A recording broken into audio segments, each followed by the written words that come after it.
How many discounts does USAA Auto Insurance offer? Too many to say here. Multi-vehicle discount, safe driver discount, new vehicle discount, storage discount, legacy. How many discounts will you stack up? Visit USAA.com/auto discounts. Restrictions apply. Raise the rudders! Raise the sails! Raise the sails! Captain, an unidentified ship is approaching. Over. Roger. Wait, is that an enterprise sales solution? Reach sales professionals, not professional sailors. With LinkedIn ads, you can target the right people by industry, job title, and more. We'll even give you a $100 credit on your next campaign. Get started today at linkedin.com/results. Terms and conditions apply. Hey, it's Paris. You know I love sparkly things, right? Like stars. Duh. And thanks to Hilton and AutoCamp, I just slept under them. Picture me, serving looks by the fire outside my luxurious Airstream, making s'mores with the kids, while a national park is our backdrop. The great outdoors meets Hilton hospitality. That's hot. Explore all the new ways to stay at Hilton.com. Hilton for the stay. With a major selection of the looks your kiddos love, starting at just $4 in the Walmart app, a new school year means a stylish new them. Who knew? Find skater skirts and Crocs that say, I'm casual but cool. Sparkly sneakers that say, it's my classroom, you're just learning in it. And preppy polos that say, I'm the teacher's pet, even if they're mommy's menace at home. Find their favorite styles starting at just $4 in the app. The Walmart you thought you knew is now new. My cat Freddie loves to be brushed and cuddled. But stirring up his cat allergens meant sneezing and itchy eyes. Then I found Purina One Live Clear. It's cat food that reduced the major allergen and my suffering in as little as 21 days. Now, we feel closer than ever. If you have issues with cat allergens, you really need to try Purina One Live Clear. Try new Purina One Live Clear today. Purina One, a difference from day one. This episode is brought to you by LifeLock. Between two-factor authentication, strong passwords, and a VPN, you try to be in control of how your info is protected. But many other places also have it, and they might not be as careful. That's why LifeLock monitors hundreds of millions of data points a second for threats. If your identity is stolen, they'll fix it, guaranteed, or your money back. Save up to 40% your first year. Visit lifelock.com/podcast for 40% off. Terms apply. Welcome to the HCI family of podcasts. We're your source for personal, professional, and organizational growth and development. We share our own original research, explore industry trends, and interview executives and thought leaders from across the globe. Join us for practitioner-oriented content around all things leadership, HR, talent management, organizational development, and change management. Maximize your personal and organizational potential with the HCI family of podcasts. David Evans, welcome to the conversation today. Thank you, John. Great to be here with you. It is a pleasure to be with you. You're joining us from Napa, California. I'm south of Salt Lake City in Utah. And today we're going to be talking about the use of AI coaching bots in management coaching and training. This is kind of the brave new world, kind of the frontier of coaching and executive coaching, training, and the use of AI. I think when we think about technology and we think about disruptive innovations, there's all sorts of things that may come to mind. And when you rewind, 18 plus months ago, and you think about ChatGPT emerging, there are all sorts of disruptions that, came about because of it. And within the learning and development space and within the executive coaching space, I think immediately folks like us started to think about, what about coaching bots? What about how that could disrupt the space? And I don't know about you, but almost immediately I started playing around with how could I train a coaching bot and how good would it actually be? And even back then in the early days, I remember when ChatGPT came out, like literally within that first week, I started training some coaching bots just to see like what it would be like. And I'm like, this isn't half bad. And obviously things have even improved dramatically over the last 18 plus months. So we're going to explore this together today and see like what is the wild, wild west of AI in the world of learning and development and management coaching and training. and what does that mean for the future? As we get started, I wanted to share David's bio with everybody. David Evans is the Vice President of Product at New Level Work, formerly Better Manager. In this role, David is responsible for overseeing the product vision and strategy for the company, helping it to achieve its mission of making thriving at work the norm by developing better leaders. Prior to joining New Level Work, David led talent success at Amplitude, where he's supported the growth of managers and their teams, scaling company culture as the business scaled. Now, I could go on. There's so many different things David has achieved in his career, but I'm going to pause there, David. Anything you would like to highlight from your background, personal context, your career, before we dive on in further?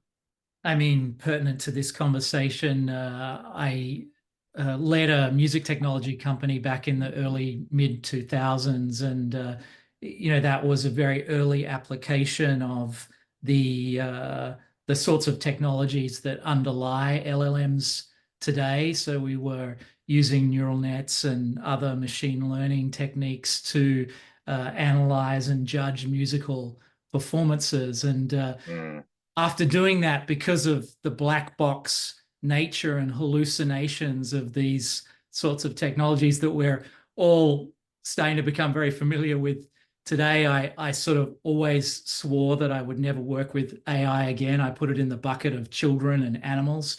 Never work with children or animals and AI.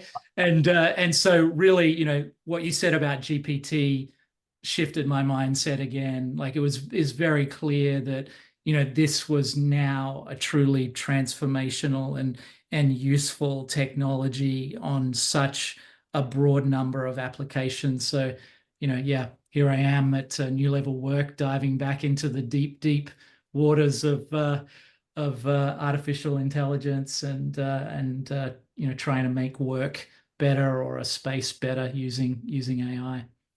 This episode is brought to you by Indeed. When your computer breaks, you don't wait for it to magically start working again. You fix the problem. So why wait to hire the people your company desperately needs? Use Indeed's sponsored jobs to hire top talent fast. And even better, you only pay for results. There's no need to wait. Speed up your hiring with a $75 sponsored job credit at Indeed.com/podcast. Terms and conditions apply. This episode is brought to you by Greenlight. Get this. Adults with financial literacy skills have 82% more wealth than those who don't. From swimming lessons to piano classes, us parents invest in so many things to enrich our kids' lives. But are we investing in their future financial success? With Greenlight, you can teach your kids financial literacy skills like earning, saving, and investing. And this investment costs less than that after-school treat. Start prioritizing their financial education and future today with a risk-free trial at greenlight.com/Spotify. Greenlight.com/Spotify. This episode is brought to you by Polestar. There's only one true way to experience the all-electric luxury SUV Polestar 3, and that's to take a test drive.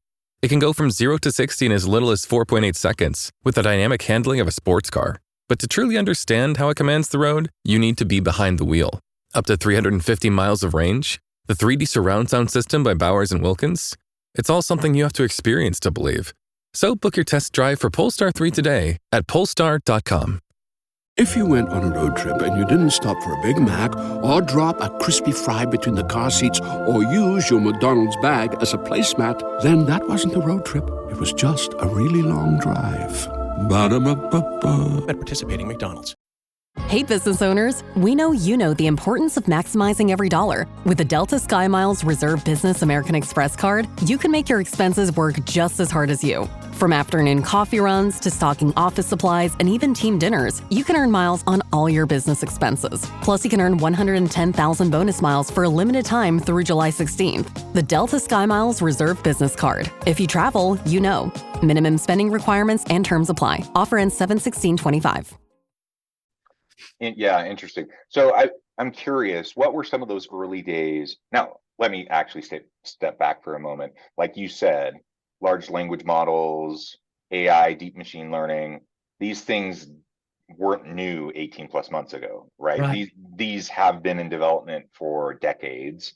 There have been different applications of these for a long time. You just mentioned one that's been very important for a long time. So ChatGPT getting unleashed on the world, December of what was that, 2022 or whenever that was, that was transformative just because of the scale, right? Like all of a sudden it was unleashed on everybody, and the usage of it was transformative, right? But the fact that, people had been studying this and using it for a long time shouldn't be overlooked. But I'm curious, once that was released, what was your initial thoughts? How did you start to engage with it and perhaps play around with it? And what were some of your initial concerns or any of those types of things back then? Yeah, great question. So this technology had been in the works for a long time, and really it's the exponential growth in processing power that enabled the quality that ChatGPT or GPT 3.5 achieved, that then enabled lay persons to start finding that technology useful and create a bunch of use cases. I think one of the big issues with 3.5 as well as 4 and Omni as well, 4.0 and any of the sort of large language models that we have access to in the world right now is just that they're trained on the internet. And so for coaching purposes and training purposes, that's a problem because, as we all know, there's a lot of trash on the internet. And so one of our first goals and, one of our first projects was, how can we constrain the information space that these bots have in order to produce high quality results when humans interact with them? So one piece was the information space. And then the second challenge we immediately wanted to overcome was, how do we improve the ability for humans to prompt the chatbot well? So, a lot of people, when they first start interacting with GPT or, any of these other LLMs, they use very generalized prompts. And, what we saw very quickly was that prompt engineering is a skill. And, we know that people with strong prompt engineering skills are getting paid hundreds and hundreds of thousands of dollars, if not millions of dollars a year, because, the ability to get maximum performance from these bots is the skill of prompt engineering. And so, I think those two things were the biggest challenges to this technology being useful. I think in particular in growing and developing managers and leaders. So one, just the quality of the responses, and two, the quality of the prompt. Yeah, I noticed that too. And it was incredible back then. I remember the very first, it was probably a day after it was released that I started reading some of those first articles, watching some of those first videos, and started playing around myself. And I was so super skeptical at first. Me too. But it only took half an hour of playing around with it until that skepticism quickly faded away. And there were still problems with it, don't get me wrong. Like immediately I saw, okay, this isn't perfect by any means, but the skepticism started to fade away, and I started to realize, prompt engineering is going to be important. There's going to be hallucinations, there's going to be problems, absolutely. But my goodness, is there power here? And are we going to be able to leverage this in all sorts of new powerful ways that we haven't even thought of yet, right? And it's only vastly improved over the last 18 months. And like you said, the rise of computing power just continues to grow exponentially. And so, where we're at today is not where we're going to be at 6 months from now, or a year from now, or 5 years from now. So our ability to continue to improve exponentially the sky's the limit, I guess, in terms of how we're going to continue to be able to improve. So who knows what we're going to be able to do. That brings with it all sorts of questions, all sorts of concerns, or all sorts of ethical concerns with it. That's all sorts of stuff we can unpack. I'm going to set that aside for another day because there's all sorts of other things we can discuss. But I do want to come back now and talk about this within the scope of this, executive coaching space. Because like I said at the very beginning in the introduction, one of the very first things, because I'm in this space, I work with executives, I consult, I do coaching, some of those sorts of things. And I'm like, very quickly, I just played around with it. I'm like, hey, it's not half bad. Like, you get real-time answers. Some of it's generic, some of it's not the best, but we also know not all coaches are the best either. Like mileage varies. And so like it can be kind of impressive. So what have been some of your thoughts as you've used some of these tools? And is there a balance between how we use these types of tools, how we leverage them as coaches ourselves, but also, leveraging them, but also matching them with the human side, I guess? Yeah, great question, John. So, you mentioned that some coaches aren't the greatest, and so I think we've seen now that these LLMs, when properly used, when the information space is constrained, when the prompt engineering is high quality, and then also we have like a complex multi-agent architecture. So just for folks, that might sound like gibberish, but we're using multiple instances of LLMs that have their own very specific jobs and very like constrained use cases and specific prompts that we can, definitely produce a management coach that is much better than a cheap coach. So a lot of large coaching platforms, they will deploy $50 an hour, $70 an hour coaches with no management experience and very little coaching experience to coach new managers. And yeah, I mean, the quality is highly questionable. And I think what we are seeing is that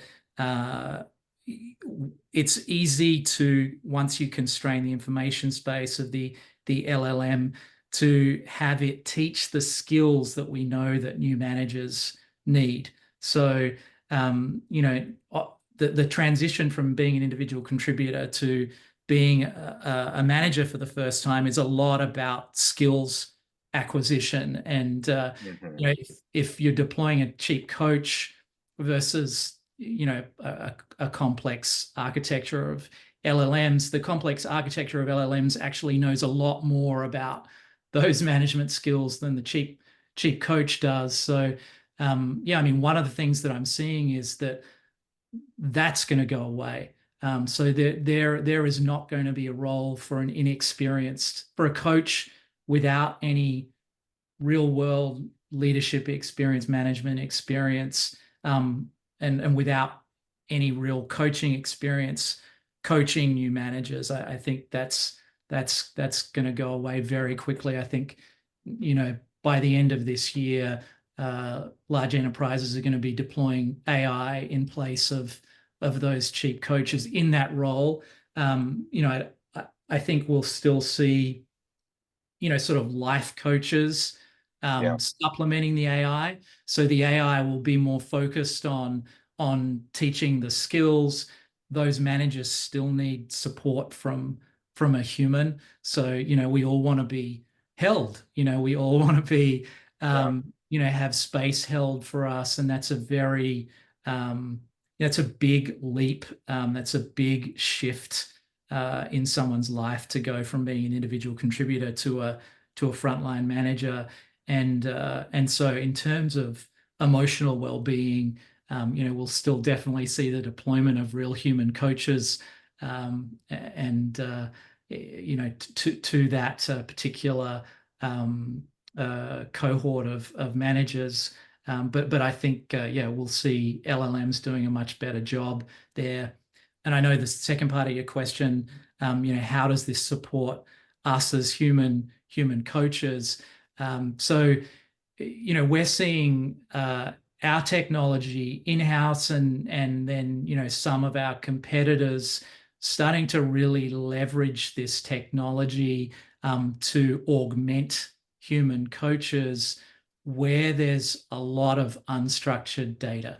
So one example of that that is common to almost every coaching engagement is the collection of 360 feedback. So, traditionally that is a hugely laborious process for a coach, not just collecting the data, but then processing and synthesizing that data and putting it into a format that's easily digestible for the coachee. And this is something that we've found, LLMs, again, when properly architected, are fantastic at. And you can very quickly, very cheaply, maybe even do it better than a human can do it, just because a coach's time is a good coach is $100, hundreds of dollars an hour plus.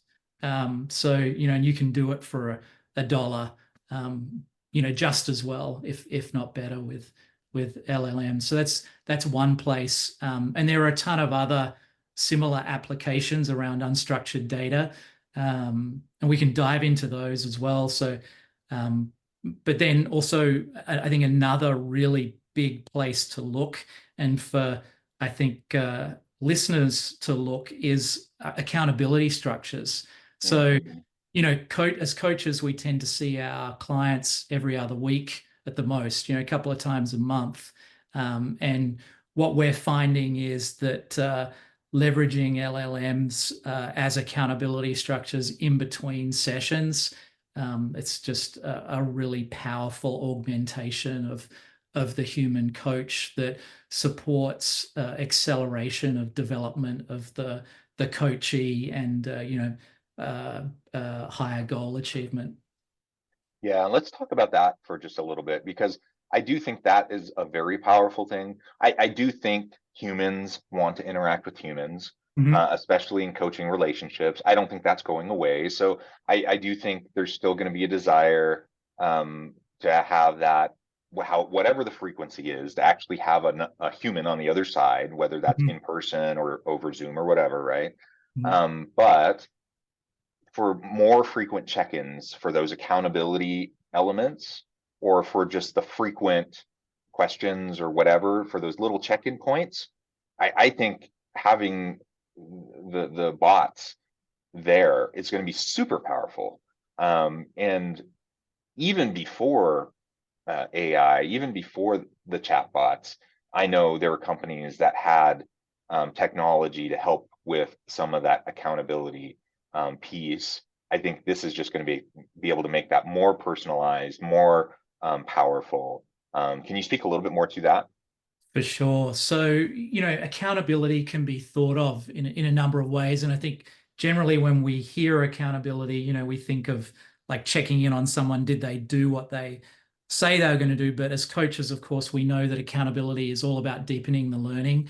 And the difference between the sort of either algorithmic or traditional ML use cases around accountability and the use cases for LLMs really is that LLMs can deepen the learning like human coaches can as part of the accountability. Yeah. So we've built use cases around that, and one of them is the simple check-in, like did you do what you said you were going to do at this date and at this time? But then for the LLM to actually debrief what happened. So take on that role of the coach, because the learning that can happen immediately after the action was taken, rather than waiting 2 weeks or whatever it is before the human coach can have that discussion, the opportunity there is just so much greater, and the learning can then continue and deepen throughout those gaps. Something else we've seen work really well is someone's committed to an action, but then they get cold feet. They've Yeah. committed to going to their boss and setting expectations around something, and that's scary, right? In that power dynamic, we've built an application that role plays. So, in between, like right before they go and have that conversation, they can, as many times as they want, practice with a bot that conversation. The bot can give them feedback. The bot can impersonate their boss, and you can give the bot the personality traits and the context, and it just does such a fantastic job of building the manager's confidence so they actually do the thing they've committed to doing. So, and then there are more examples of that, but I think they're the two strongest use cases around accountability and the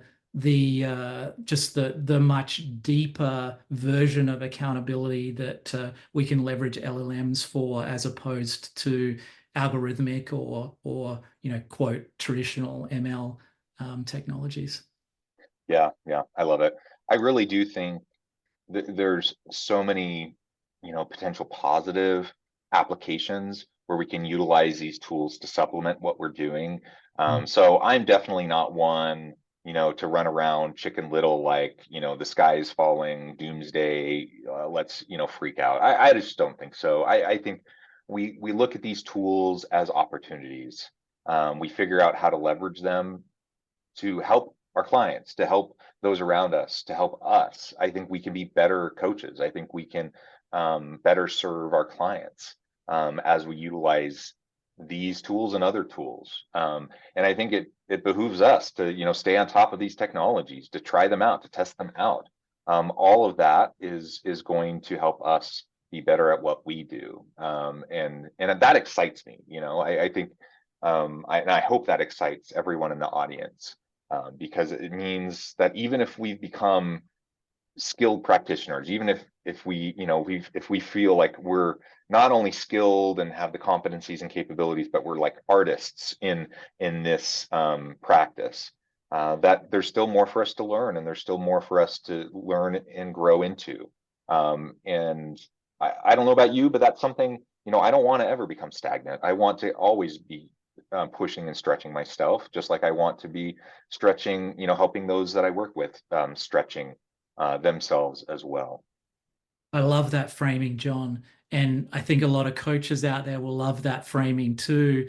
We get to be artists instead of doing all of the grunt work. So, our capacity is freed up to harness the creativity of the human being that we are.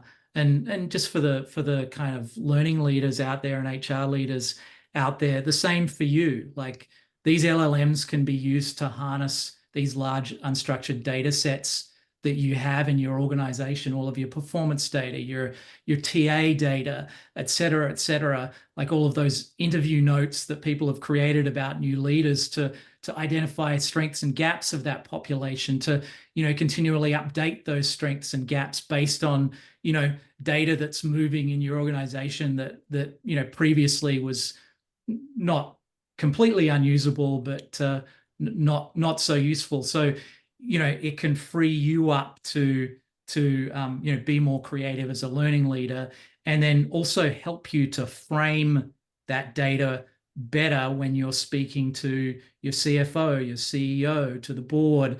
LLMs are great at translating that data into the language that the CFO speaks or the board speaks. Anyway, I just wanted to leave folks with that as well. I love it. David, this has just been a real pleasure. I encourage the audience to really take to heart everything that's been said here. David, before we wrap up, I just wanted to give you a chance to share with the audience anything else that you think would be important to leave them with, but also how can they connect with you, find out more about your work, your team, and any other final word that you might have. I would just reinforce everyone going and looking at all of the unstructured data that talent management processes produce. So, any open-ended feedback or survey questions, all of that is your gold mine that LLMs can help you to analyze and synthesize and leverage in growing and developing the people in your organization. Perfect. Perfect. David, again, thank you so much. I encourage the audience to reach out, to get connected, find out more about what David can do for you. And as always, I hope everyone can stay healthy and safe. They can find meaning and purpose at work each and every day. And I hope you all have a great week.